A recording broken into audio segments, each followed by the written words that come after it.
The World Health Organization put out questionable guidance on how to deal with the coronavirus. It was slow to communicate the magnitude of the threat, and it whitewashed the Chinese government's early handling of the crisis. It destroyed much of its credibility, damaged the field of public health, and failed to contain the pandemic. Now is not the time.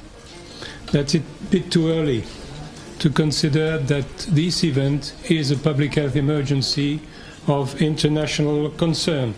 WHO's response in part stems from its overly deferential stance towards China, which is its second biggest contributor among 194 member states.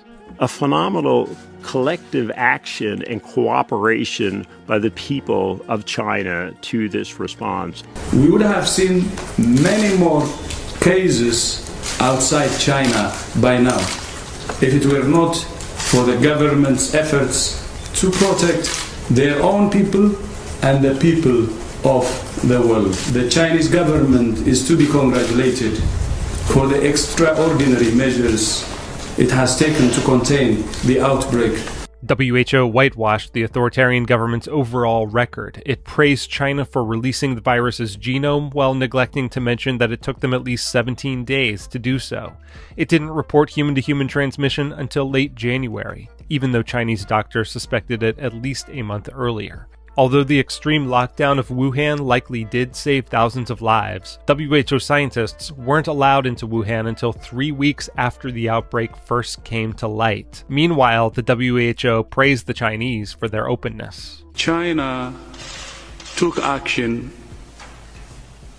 massively at the epicenter, and that helped in preventing cases from being exported. If we say there's a pandemic of coronavirus, we're essentially accepting that every human on the planet will be exposed to that virus. And China have clearly shown that that's not necessarily the natural outcome of this event. As the virus continued spreading across Europe and reached America, WHO recommended that the travel industry maintain the status quo. There is no reason for measures that unnecessarily interfere with international travel and trade. One country that ignored this advice was Taiwan, which also warned the WHO that it suspected the virus was spreading through human-to-human transmission and was ignored. Taiwan, which has one of the lowest rates of known COVID infections per capita among countries impacted by the virus, was prevented from joining the WHO as a member country in 2015 by China, which refuses to acknowledge its independence. In late March, World Health Organization epidemiologist Bruce Aylward declined to answer a Hong Kong reporter's question about Taiwan, or even acknowledge its existence. Would the WHO consider Taiwan's membership?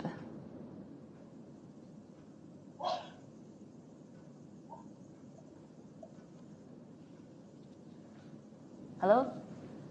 I'm sorry, I can't hear. I couldn't hear your question. Okay, yeah. Let me repeat the question. No, that's okay. Let's move to another one then. Right, because I'm actually curious on talking about Taiwan as well, on Taiwan's case.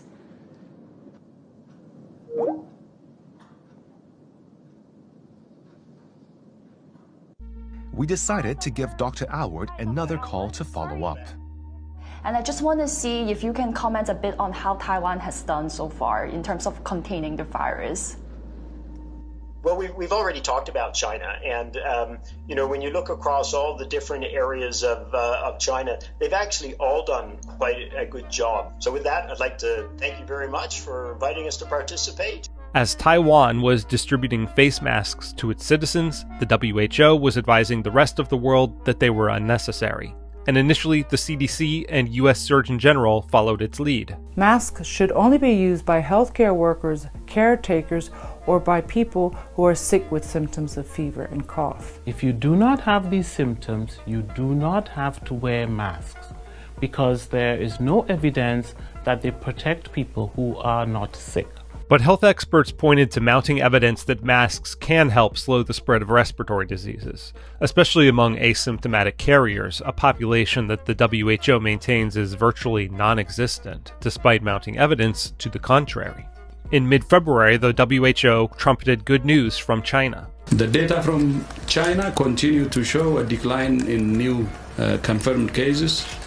Once again, we're encouraged by this trend. ignoring evidence that it may have been a statistical anomaly, and U.S. intelligence believes that China has entirely misrepresented both case numbers and death tolls according to Bloomberg News. Finally, on March 11th, after Italy was already in full national lockdown with more than 10,000 cases, WHO finally acknowledged the true magnitude of the crisis, declaring a global pandemic. COVID-19 can be characterized as a pandemic. They could have called it months earlier. They should have known, and they probably did know. So we'll be looking into that very carefully, and we're going to put a hold on money spent to the WHO. Donald Trump and other world leaders aren't absolved for their failures by the WHO's bungling of this crisis. But it's important to remember that if the World Health Organization had done its job, the nightmare we're living through might not have happened at all.